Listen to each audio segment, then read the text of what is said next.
മാന്യപ്രേക്ഷകരെ നമസ്കാരം, വലിയ സ്നേഹ നമസ്കാരം. ജയസൂര്യൻ സാർ ചാനലിലേക്ക് സ്വാഗതം. സാർ, ഞാൻ എന്റെ ഒരു ചെറിയൊരു അനുഭവം പറയാം. ഞാൻ 2009 ഞാൻ ശ്രീ രവിശങ്കർജിയുടെ ഗുരുജിയുടെ ആർട്ട് ഓഫ് ലിവിംഗ് എന്ന് പറയുന്ന ഒരു കോഴ്സ് അറ്റൻഡ് ചെയ്യുന്നതോടുകൂടിയാണ് സത്യത്തിൽ ഞാൻ ഈ ചാനൽ മേഖലയിലേക്കും അതല്ലെങ്കിൽ ഇത്തരത്തിൽ പ്രസന്റിങ് ആ ഒരു മോഡിലേക്ക് വരുന്നത് എന്നതാണ് യാഥാർത്ഥ്യം. കാരണം അതുവരെ ഡിഗ്രി 1999-2000 ഡിഗ്രി കഴിയുന്നതിന് അതിനു മുൻപൊന്നും സത്യത്തിൽ ഒരാളുടെ മുഖത്ത് നോക്കി അങ്ങോട്ട് സംസാരിക്കാനോ അല്ലെങ്കിൽ ഇത്തരത്തിൽ ഇങ്ങനെ വിഷയങ്ങൾ അവതരിപ്പിക്കാനോ യാതൊരു കഴിവും ഉണ്ടായിരുന്നില്ല എന്നുള്ളതാണ്. ഞാനും ഇതെന്തോ വലിയ സംഭവമായിട്ട് ഇരിക്കുകയായിരുന്നു. പക്ഷെ ആർട്ട് ഓഫ് ലിവിങ്ങിന്റെ YLTP എന്ന് പറയുന്ന യൂത്ത് ലീഡർഷിപ്പ് ട്രെയിനിങ് പ്രോഗ്രാം എന്ന് പറയുന്ന ഒരു 10 ദിവസത്തെ കോഴ്സ്, വെറും 10 ദിവസത്തെ കോഴ്സ്, ആ കോഴ്സ് അറ്റൻഡ് ചെയ്തതോടു കൂടിയാണ് ഞാൻ ഈ മേഖലയിലേക്ക് എത്തിയത് എന്ന് പറയാം. മറ്റൊന്നുകൊണ്ടുമല്ല മാന്യപ്രേക്ഷകരെ ഇതിവിടെ പറയുന്നത്. കാരണം ഇന്ന് നമ്മുടെ സമൂഹത്തിൽ നമ്മളെല്ലാവരും നേരിടുന്ന വലിയൊരു പ്രശ്നമാണ് 4 വാക്ക് കൂട്ടിച്ചേർത്ത് ഒരു കൂട്ടത്തോട് സംസാരിക്കാനോ ഒരു വേദിയിൽ സംസാരിക്കാനോ ഇല്ലാത്ത ഒരു കഴിവ്. ആ കഴിവില്ലായ്മയാണ് വലിയൊരു പ്രോബ്ലം. അത് നമ്മുടെ സമൂഹത്തിൽ ഇന്ന് അത്യന്താപേക്ഷിതമായി മാറിയിരിക്കുന്ന ഒരു അവസ്ഥയുണ്ട്. കാരണം നമ്മുടെ നാട്ടിൽ നടക്കുന്ന ഒരുപാട് അനീതികൾ, ആക്രമണങ്ങൾ, ഇതിനെതിരെ പ്രതികരിക്കാനോ പ്രതിഷേധിക്കാനോ ഇത്തരത്തിൽ സഭാകമ്പം അതല്ലെങ്കിൽ നാല് വാക്ക് പറയാനുള്ള ഒരു കമ്പമില്ലായ്മ അതല്ലെങ്കിൽ സംസാരിക്കാനുള്ള ബുദ്ധിമുട്ട് കൊണ്ട് തന്നെ നമ്മൾക്കത് പറ്റാറില്ല. അതുകൊണ്ട് അത്തരത്തിലുള്ള ആളുകൾക്ക് വലിയൊരു സുവർണാവസരമായിട്ടാണ് ഇന്ന് ജയസൂര്യൻ സാർ ഉച്ചയ്ക്കാണ് ഈ ഒരു വിഷയം പറഞ്ഞത്. ഇത്തരത്തിൽ ഒരുപാട് ആളുകളെ നമുക്ക് മുന്നോട്ട് കൊണ്ടുവരേണ്ടതുണ്ട്. കാരണം ഇനി മുന്നോട്ട് പോകാനിരിക്കുന്ന നാളുകളിൽ തിരഞ്ഞെടുപ്പൊക്കെ വരാനിരിക്കുകയാണ്. ഇത്തരത്തിലിരിക്കുന്ന ഒരുപാട് അവസരങ്ങളിൽ ഒരുപാട് സംസാരിക്കാൻ കഴിവുള്ള ഒരുപാട് ആളുകൾ നമ്മുടെ കൂട്ടത്തിലുണ്ട്. അത്തരക്കാരെ മുന്നോട്ട് കൊണ്ടുവരിക എന്ന് വലിയൊരു ദൗത്യമാണ് ജയസൂര്യൻ സാർ ഇന്ന് ഉച്ചയ്ക്ക് പറഞ്ഞത്. സാർ, എന്താണ് സാർ ഇത് അതിനെ കൊണ്ട് ഉദ്ദേശിച്ചത്? എങ്ങനെയാണ് മാന്യ പ്രേക്ഷകരെ, നമ്മുടെ ഒരുപാട് കഴിവുള്ള ആളുകളുണ്ട്, അവരെയൊക്കെ എങ്ങനെയാണ് നമുക്ക് ഇങ്ങനെ മുന്നോട്ട് കൊണ്ടുവരാനാവുക? ബൈജു ഇപ്പോൾ പറഞ്ഞ ബൈജുവിന്റെ സ്വന്തം അനുഭവം എന്നെ തന്നെ ഞെട്ടിച്ചു കളഞ്ഞു. കാരണം വെറും 10 ദിവസത്തെ പരിശീലനം, ബൈജു പങ്കെടുത്ത ആ പരിശീലന പരിപാടികൾ കേരളത്തിന്റെ പല ഭാഗത്ത് നടന്നപ്പോൾ ഞാനതിൽ ക്ലാസ് എടുക്കാൻ വേണ്ടി പോയിരുന്നു. മലപ്പുറം ജില്ലയില്, പാലക്കാട്, തൃശ്ശൂര്, എറണാകുളം, അങ്ങനെ പല സ്ഥലങ്ങളിലും ആ 10 ദിവസം പ്രോഗ്രാമിൽ ഒരു ദിവസം ഞാൻ ക്ലാസ് എടുക്കാൻ വേണ്ടി ഉണ്ടായിരുന്നു. ബൈജു പങ്കെടുത്ത പരിപാടിയിൽ ഉണ്ടായിരുന്നില്ല എന്ന് എനിക്ക് തോന്നുന്നു. എന്തായാലും ഞാൻ ഈ രംഗത്തേക്ക് വന്നത് അതും ഇതുപോലെ ഒരു കാര്യമാണ്. ഞാൻ വളരെയധികം വായിക്കുന്ന ഒരാളായിരുന്നു.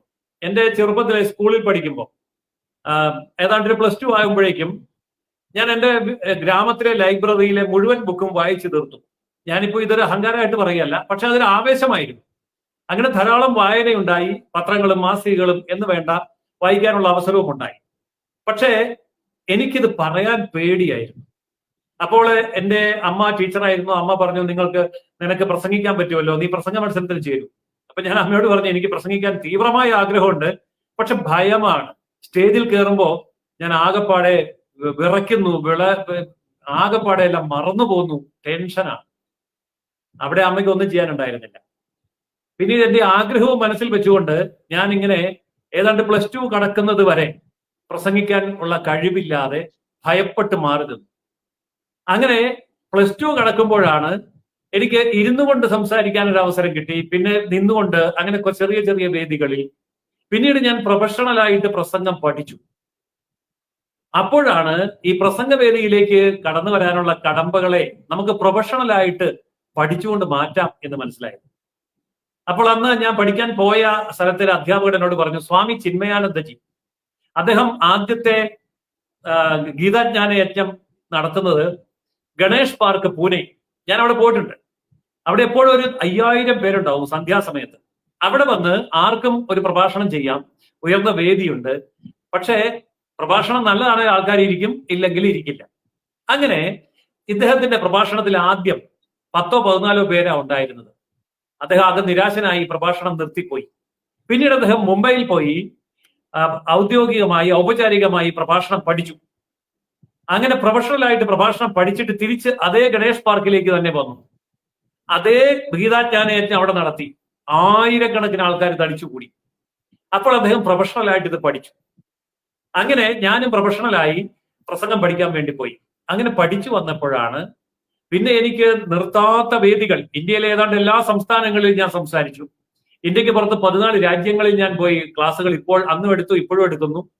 അങ്ങനെ ഏതാണ്ടൊരു 8000-9000 പ്രസംഗങ്ങൾ ഈ കഴിഞ്ഞ കാലഘട്ടത്തിനിടയിൽ 10-30 വർഷത്തിനിടയിൽ എനിക്ക് ചെയ്യാൻ പറ്റി. പ്രൊഫഷണലായി ശാസ്ത്രീയമായി പ്രസംഗം പഠിച്ചപ്പോഴാണ്. അപ്പൊ നമുക്ക് ഒരു കാര്യം ഉറപ്പാണ്, പ്രസംഗിക്കാനുള്ള തീവ്രമായ ആഗ്രഹമുണ്ടെങ്കിൽ, നമ്മുടെ അറിവ്, അതിനാവശ്യമായിട്ടുള്ള അറിവ് ഉണ്ടെങ്കിലും ഇല്ലെങ്കിലും നമുക്ക് പ്രസംഗിക്കാം. പലരും പറയാറുണ്ട് ധാരാളം പദസമ്പത്ത് വേണം, വലിയ വായന വേണം, നല്ല പാണ്ഡിത്യം വേണം. അങ്ങനെ ഒന്നും വേണമെന്നില്ല. നമ്മുടെ കയ്യിലുള്ള ആശയങ്ങൾ അത് എത്ര കുറച്ചാണെങ്കിലും എത്ര ഭംഗിയായി അവതരിപ്പിക്കുന്നു, ശാസ്ത്രീയമായി അവതരിപ്പിക്കുന്നു, അതാണ് ഇതിന്റെ രഹസ്യം.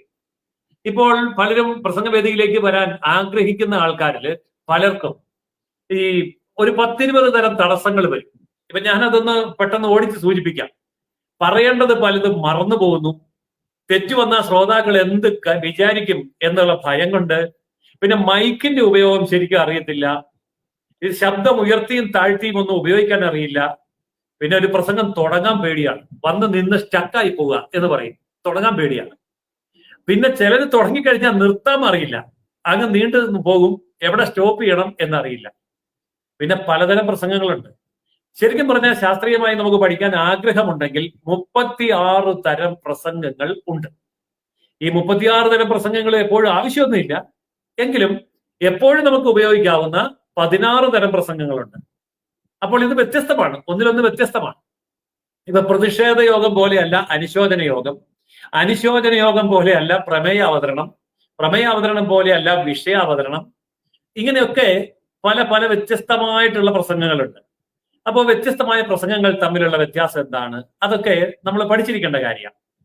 പിന്നെ കഥയും തമാശയും ഒക്കെ പറഞ്ഞ് ആസ്വാദ്യകരമായിട്ട് പ്രസംഗിക്കുന്ന ആൾക്കാരുണ്ട്. നല്ല കഥകൾ വരും, നല്ല തമാശ, ആൾക്കാരെ ചിരിപ്പിക്കും. പക്ഷെ ഇതൊന്നും ചിലർക്ക് ആഗ്രഹം ഉണ്ടെങ്കിലും കഥ പറയാൻ പറ്റുന്നില്ല, തമാശ പറയാൻ പറ്റുന്നില്ല. ഇനി ചില കുട്ടികളുണ്ട് ഈ പ്രസംഗ മത്സരത്തിന് പോകുന്നവര്. 2 മിനിറ്റ് പ്രസംഗം, 5 മിനിറ്റ് പ്രസംഗം, ഏറിയ 10 മിനിറ്റ് പ്രസംഗം. അപ്പൊ ഈ മത്സര പ്രസംഗത്തിന് അതെങ്ങനെയാണ് ഉപയോഗിക്കേണ്ടത് അവർക്ക് അറിയില്ല. പിന്നെ ചിലര് പറയും എനിക്ക് പദങ്ങളൊന്നുമില്ല, പദസമ്പത്തില്ല, വേർഡ്സ് പവർ ഇല്ല, അതുകൊണ്ട് വാക്കുകളില്ലാതെ ഞാൻ കിടന്ന് വിഷമിക്കുക. അധികം വാക്കൊന്നും വേണ്ട, ഒരു 500 വാക്കുണ്ടെങ്കിൽ ആർക്കും പ്രസംഗിക്കാം. ഇംഗ്ലീഷിലാണേലും മലയാളത്തിലാണേലും ഏത് ഭാഷയിലാണേലും 500 വാക്ക് ധാരാളം മതി. 1000കണക്കിന് വാക്കൊന്നും വേണ്ട. പിന്നെ ചിലർക്ക് പേടിയാണ്, സഭാകമ്പം എന്ന് പറയും. സ്റ്റേജിൽ കയറിയിട്ട് സദസ്സിലേക്ക് നോക്കുമ്പോൾ, ആൾക്കാരുടെ കണ്ണിലോട്ട് നോക്കുമ്പോൾ അവരെന്നെ തന്നെ നോക്കി നിൽക്കുന്നു. അയ്യോ എനിക്ക് പേടിയായി, പറയാനുള്ളതെല്ലാം മറന്നുപോയി, സ്റ്റക്കായി, സ്റ്റോപ്പ് ചെയ്യുന്നു. പിന്നെ ചില ആൾക്കാരുണ്ട് സദസ്സിലുള്ളവർ തുറിച്ചു നോക്കും നമ്മുടെ മുഖത്തേക്ക്. അതെന്തുകൊണ്ടാന്ന് ചോദിച്ചാൽ നമ്മള് ഇവിടെ പ്രസംഗം ഇഷ്ടപ്പെട്ടത് കൊണ്ടാണ്. നമ്മൾ നന്നായി പ്രസംഗിക്കുമ്പോൾ അവരിങ്ങനെ കണ്ണെടുക്കാതെ നമ്മുടെ കണ്ണിലേക്ക് നോക്കിയിരിക്കും. അപ്പൊ നമുക്ക് പേടിയാവും, ഇതെന്താ തുറിച്ചു നോക്കുന്നേ? അത് ഇഷ്ടം കൊണ്ടാണെന്ന് അറിഞ്ഞാലല്ലേ നമുക്ക് പേടി കുറയുള്ളൂ. അപ്പോ തുറിച്ചു നോക്കാതെ കുഴപ്പമൊന്നുമില്ല. പിന്നെ ശ്രോതാക്കൾ അങ്ങോട്ടും ഇങ്ങോട്ടും സംസാരിക്കുന്നു. നമ്മൾ പ്രസംഗിക്കുമ്പോൾ ശ്രോതാക്കൾ സംസാരിച്ചു ബഹളമൊക്കെ കൂട്ടുകയാണെങ്കിലോ ഇത് എങ്ങനെ കൺട്രോൾ ചെയ്യണം, എങ്ങനെ കൈകാര്യം ചെയ്യണം പലർക്കും അറിയില്ല. അതുകൊണ്ട് പേടിയാണ്. പിന്നെ ചിലർക്കൊരു സംശയം, ഒരു ഇൻഫീരിയോറിറ്റി കോംപ്ലക്സ് ഉണ്ട്. എന്റെ ശബ്ദം മോശം, അതുകൊണ്ട് എന്റെ ശബ്ദം ആൾക്കാർക്ക് ഇഷ്ടപ്പെടില്ലായിരിക്കും എന്നോർത്ത് പ്രസംഗിക്കാതെ പോകുന്ന ആൾക്കാരുണ്ട്. പിന്നെ ചില ആൾക്കാർക്ക് ശരീരത്തിന്റെ ഘടന പേടിയാണ്. ഞാൻ തീരെ മെലിഞ്ഞതാണ്, അശുവാണ്, ഞാൻ കയറി നിന്നാൽ ആർക്കെങ്കിലും ഇഷ്ടപ്പെടുവോ? ചില ആൾക്കാർ പറയും ഭയങ്കര പൊണ്ണത്തടിയാണ്, ആൾക്കാർ കളിയാക്കുവോ? എനിക്ക് കൊടവയറുണ്ട്, അല്ലെ കഷണ്ടിയുണ്ട്, ഞാൻ നരച്ചതാണ്, എനിക്ക് പല്ലില്ല, എന്റെ മുഖം ചുളുങ്ങിയതാണ്, എനിക്ക് കറുപ്പ് നിറമാണ്, അല്ലെങ്കിൽ മുഖത്ത് കാരയുണ്ട്, അല്ലെങ്കിൽ മറുകൊണ്ട്, ഇങ്ങനെയൊക്കെ പേടിക്കുന്ന ആൾക്കാരുണ്ട്. ഇതൊന്നും പ്രസംഗത്തിന് ബാധകമല്ല എന്നുള്ളത് നമുക്ക് ശാസ്ത്രീയമായിട്ട് തെളിയിക്കാൻ പറ്റും. പിന്നെ ചിലർക്ക് വേഷം, പ്രസംഗിക്കുമ്പോൾ ഏതു തരം വേഷമാണ് ഉപയോഗിക്കേണ്ടത്, ഡ്രസ്സിന്റെ സ്റ്റൈൽ എങ്ങനെയാണ്, കളർ എങ്ങനെയാണ്, ഇതൊന്നും അറിയില്ല. അപ്പോൾ അതിന്റെ ഒരു ടെൻഷൻ. പിന്നെ മിക്കവാറും പേർക്കുള്ളതാണ് പ്രസംഗവേദി നിൽക്കുമ്പോൾ നെഞ്ചിടിപ്പ് കൂടും, വിയർക്കും, വിറയ്ക്കും, തൊണ്ട വരളുന്ന പോലെ തോന്നും. അങ്ങനെ ആകെപ്പാടെ ഒന്നും വയ്യാതെ ആവുന്ന അവസ്ഥയുണ്ട്. പാനിക്കാവുക എന്ന് പറയും, ഭയപ്പെട്ടു പോവുക എന്ന്. മറ്റൊന്ന്, കുറച്ച് പ്രസംഗിച്ചു കഴിയുമ്പോൾ ആൾക്കാരുടെ പ്രതികരണങ്ങളിൽ നിന്ന് എന്റെ പ്രസംഗം ഇഷ്ടപ്പെട്ടില്ലയോ, അതെയോ ഇഷ്ടപ്പെട്ടോ, വായനാശീലം കുറവാണ്, അതുകൊണ്ട് എനിക്ക് സംസാരിക്കാൻ പറ്റാതെ വരുമോ, അറിവില്ലാതെ വരുമോ എന്നൊക്കെ. അപ്പൊ വലിയ വായനാശീലം ഇല്ലാത്തവരും പ്രസംഗിക്കുന്നുണ്ട്. അതെങ്ങനെയാണെന്ന് അതിന്റെ ടെക്നിക്സ് പഠിച്ചാൽ മാത്രം മതി. വായന അധികമൊന്നും ഇല്ലാത്തവർക്കും പ്രസംഗിക്കാം. പിന്നെ ഇതൊന്നുമല്ലാത്ത ചില പ്രശ്നങ്ങൾ ചില ആൾക്കാർക്കുണ്ട്. ചില സമയത്ത് ഓഡിയൻസില് നോക്കുമ്പോൾ ഒരു അന്തരീക്ഷം ശരിയല്ല എന്ന് തോന്നുന്നു, മൂഡില്ലാതെ വരുന്നു, ചുറ്റുപാടും ഓഡിയൻസ് ചലിക്കുന്നു, അല്ലെങ്കിൽ മറ്റ് സൗണ്ടുകൾ കയറി വരുന്നു, അല്ലെങ്കിൽ മൈക്കിന് പ്രശ്നം ഉണ്ടാകുന്നു. ഇങ്ങനെയൊക്കെ എന്തെങ്കിലും അപ്രതീക്ഷിതമായ പ്രശ്നം ഉണ്ടായി, കറണ്ട് പോയി, കറണ്ട് പോയപ്പോൾ നമ്മളുടെ കറണ്ടും പോയി, ആകെപ്പാടെ സ്റ്റക്കായി. ഇപ്പൊ ഏതാണ്ട് ഒരു 20 കാര്യങ്ങൾ ഞാൻ പറഞ്ഞു. മിക്കവാറും പേർക്ക് ഈ 20 കാര്യങ്ങളിൽ എന്തെങ്കിലുമൊക്കെ പ്രശ്നങ്ങൾ കൊണ്ട് പേടിയുണ്ടായിരിക്കും. ഞാൻ ഉറപ്പിച്ചു പറയുന്നു, 25 വർഷമായി ഞാൻ ഈ പ്രസംഗ പരിശീലന വേദിയിൽ നിൽക്കുന്നു. 100 കണക്കിന് ആൾക്കാരെ ഞാൻ പ്രസംഗിച്ച് പരിശീലിപ്പിച്ച് നല്ല പ്രസംഗകരായി ലോകവേദികളിലേക്ക് വിട്ടിട്ടുണ്ട്. അതുകൊണ്ട് എനിക്ക് ആത്മവിശ്വാസത്തോടെ പറയാൻ പറ്റും, ഈ പറഞ്ഞ ഞാനിവിടെ സൂചിപ്പിച്ച 10-20 പ്രശ്നങ്ങൾ, അതിലേത് പ്രശ്നങ്ങൾ നിങ്ങൾക്കുണ്ടെങ്കിലും, ഇനി 20 പ്രശ്നം ഒന്നിച്ച് നിങ്ങൾക്കുണ്ടെങ്കിലും പരിപൂർണമായിട്ട് ഇത് മാറ്റിയെടുക്കാൻ 2 മാസം മതി. ഇപ്പോൾ ധാരാളം പേർക്ക് പ്രസംഗം പഠിക്കണം എന്നൊക്കെ ആഗ്രഹമുണ്ട്. ഒരു 10-20 വർഷം മുമ്പൊക്കെ ഞാനിതൊക്കെ തുടങ്ങുന്ന കാലത്ത് അന്ന് പ്രസംഗം പഠിക്കാൻ ആൾക്കാർക്ക് സമയമുണ്ട്, എവിടെ വിളിച്ചാലും വരും. പക്ഷെ ഇന്ന് കാലം മാറി. ഇന്ന് ആൾക്കാർക്ക് ഒന്നുകിൽ പഠിക്കുന്നു, അല്ലെങ്കിൽ ജോലിയുണ്ട്, അല്ലെങ്കിൽ യാത്രയാണ്, അല്ലെങ്കിൽ ദൂരെയാണ്. ഇപ്പൊ പ്രസംഗം പഠിക്കേണ്ട ആഗ്രഹമുണ്ട്, ഡൽഹിയിൽ ഇരുന്നാണ് കേൾക്കുന്നത്, അല്ലെങ്കിൽ വിദേശത്താണ്. ഞാൻ എങ്ങനെ സാറിന്റെ അടുത്ത് വന്ന് പ്രസംഗം പഠിക്കും? പലർക്കും ഒരു ഭയം ഉണ്ട്. പക്ഷെ ഇന്ന് ഓൺലൈനിൽ കൂടി നമുക്ക് പ്രസംഗം പഠിക്കാം. അതായത് ഓൺലൈനിൽ കൂടി നമുക്ക് ശാസ്ത്രീയമായിട്ട് പ്രസംഗം പഠിക്കാൻ പറ്റും. അപ്പൊ ഓൺലൈനിൽ കൂടി പ്രസംഗം പഠിക്കാൻ വേണ്ടി എന്താ ചെയ്യുക? 2 മാസക്കാലത്തെ ഓൺലൈൻ കോഴ്സ് ഞാൻ നിങ്ങൾക്ക് നൽകുകയാണ്. 2 മാസക്കാലം നീണ്ടു നിൽക്കുന്ന ഓൺലൈൻ കോഴ്സ്. ഒരു ദിവസം നിങ്ങൾ 1 മണിക്കൂർ സമയം പ്രസംഗം പഠിക്കാൻ വേണ്ടി മാറ്റിവെക്കുകയാണെങ്കിൽ, അത് ഏത് സമയമാണെന്നൊക്കെ നമ്മൾ ഈ പ്രോഗ്രാമിൽ ചേരാൻ താല്പര്യമുള്ളവര് ഒന്നിച്ചുകൂടിയാണ് തീരുമാനിക്കുന്നത്. എല്ലാവർക്കും സൗകര്യപ്രദമായ ഒരു സമയമായിരിക്കും തീരുമാനിക്കുക. എല്ലാ ദിവസവും ക്ലാസ് ഉണ്ടോ എന്ന് ചോദിച്ചാൽ എല്ലാ ദിവസവും ക്ലാസിന്റെ ആവശ്യമില്ല. ആഴ്ചയിൽ ഒരു 2-3 ദിവസവും ക്ലാസ് ഉണ്ടെങ്കിൽ ആഴ്ചയിലെ 3 ദിവസത്തെ ക്ലാസ് 2 മാസക്കാലം എന്ന് പറയുമ്പോൾ 8 ആഴ്ച, ഒരു 24-25 ക്ലാസ്സുകൾ കൊണ്ട് നമുക്ക് ഏതു വേദിയെയും കീഴടക്കാൻ കഴിയുന്ന നല്ല ആജ്ഞാശക്തിയുള്ള, ആകർഷണ ശക്തിയുള്ള, സാങ്കേതിക മികവുള്ള, ശാസ്ത്രീയമായിട്ടുള്ള പ്രസംഗം പഠിച്ചെടുക്കാൻ പറ്റും.